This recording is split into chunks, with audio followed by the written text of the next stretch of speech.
Risk management is how organizations prepare for the unknown. In cybersecurity, it's not about eliminating all risk. It's about understanding risk and deciding how to handle it. In this video, we'll break down the risk management process step by step in a way that actually makes sense. The first step is risk identification. This is the process of identifying potential events or situations that could impact an organization's objectives, either positively or negatively. The goal is not to fix risks yet, but simply to recognize what could go wrong. Organizations use several methods to identify risks. Brainstorming brings stakeholders together to list possible risks. Documentation review looks at existing plans, reports, and historical data to find risks seen before. Interviews gather insights from experienced personnel, while checklists help ensure common risks aren't overlooked. Another powerful method is SWOT analysis, which examines strengths, weaknesses, opportunities, and threats. This helps identify both internal and external factors that may pose risks. Other methods include scenario analysis, root cause analysis, expert judgment, industry research, and technology impact assessments. Once risks are identified, organizations move to risk assessment, which evaluates risks based on likelihood and impact. Risk assessments can be done in different ways depending on timing and need. An ad hoc risk assessment is performed as needed, usually after a major change or unexpected event. A recurring risk assessment happens on a regular schedule, such as monthly or annually, to monitor risk over time. A one-time risk assessment is a single, standalone evaluation, often used at the start of a project or during a specific phase. In contrast, continuous risk assessment involves ongoing, real-time monitoring of risks as systems and environments change. Next comes risk analysis, which looks deeper at how serious each risk is. Qualitative risk analysis uses descriptive terms like low, medium, or high to evaluate risks when precise data is unavailable.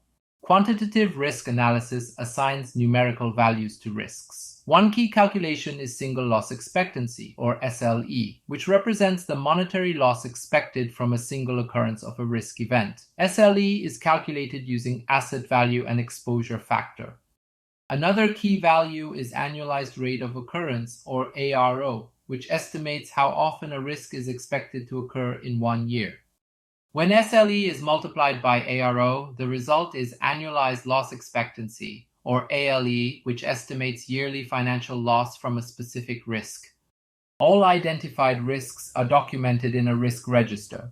A risk register records details such as risk descriptions, categories, impact, likelihood, severity, assigned risk owners, response strategies, action plans, and key risk indicators that signal when risk levels are changing.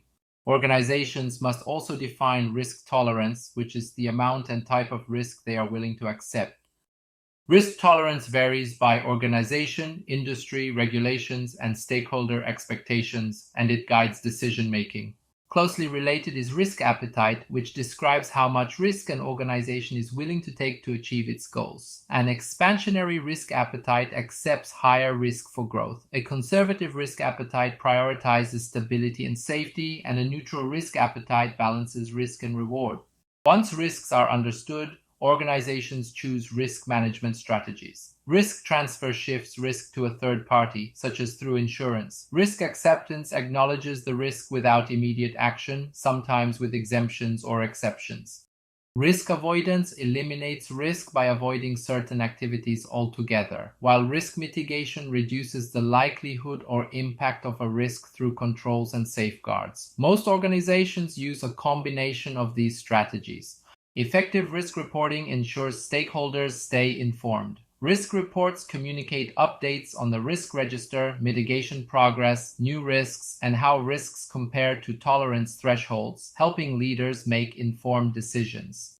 Finally, business impact analysis, or BIA, examines how disruptions affect operations. It defines recovery time objective, RTO, which is the maximum acceptable downtime, and recovery point objective, RPO, which is the maximum acceptable data loss. BIA also considers mean time to repair, MTTR. the average time needed to restore systems, and mean time between failures, MTBF, which measures system reliability. Together, these metrics help organizations plan for resilience and recovery.